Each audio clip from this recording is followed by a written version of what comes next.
One of the things I want you as a leader to understand about a formation group is that we're constantly working to think about contextualization and customization.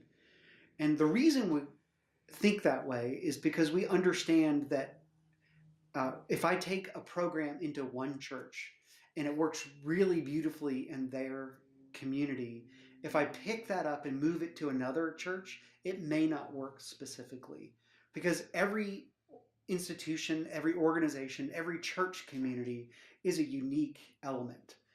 It is influenced by their particular theology, their particular history, the particular geography that they're living in. They live in a specific time and place with a specific history that influences a lot of what they do and don't do, and with sometimes even a unique and specific calling to the community, whether it's to the poor and evangelization or the kind of people that are around them that influences the mission that they do and the work that they do in the world.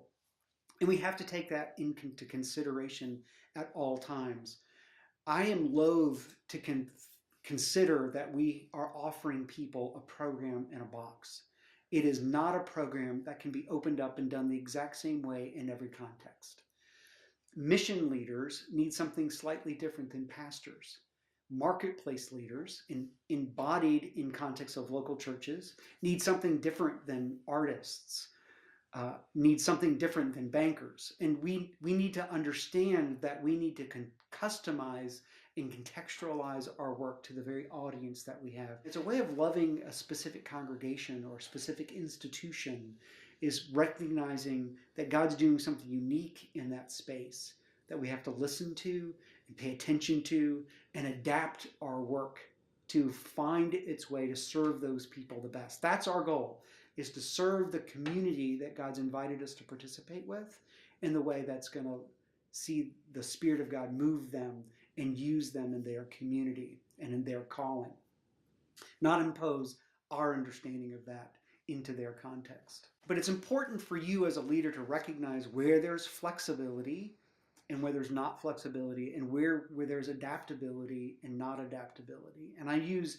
the difference between flexibility and adaptability in important ways. There's a lot of flexibility in program. I've already described how we use different modules or programs throughout the course of a different cohort to fit the unique needs of that specific cohort.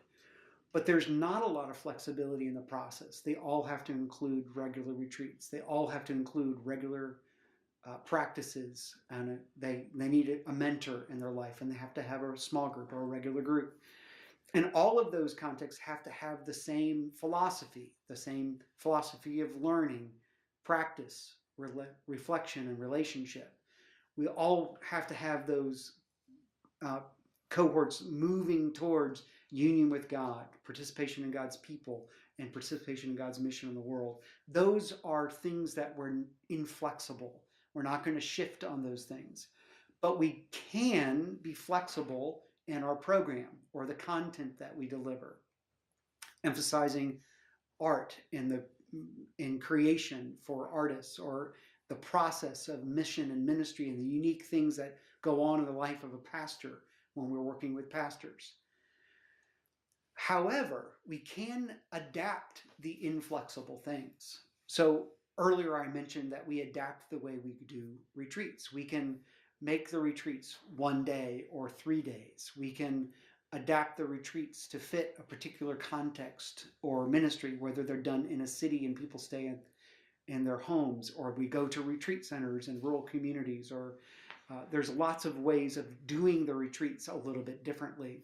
And there's ways of adapting some of the pedagogy at times. Sometimes we might emphasize certain elements of our learning, whether it's going deeper in relationship with God or going further in relationship and mission because of a specific group that we're dealing with. But we're not going to shift our pedagogy. We're not going to shift our process, because those are critical to the ways people learn and are transformed, and they're critical to the kind of life that we're helping them cultivate post the cohort experience.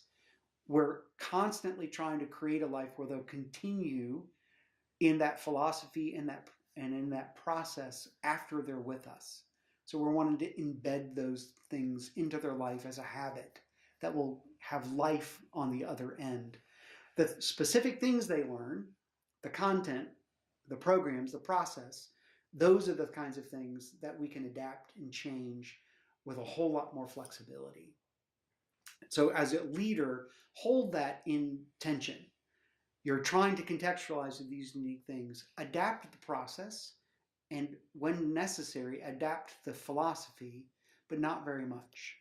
Hold to those things as best you can, and let's let the flexibility happen in the program or in the content.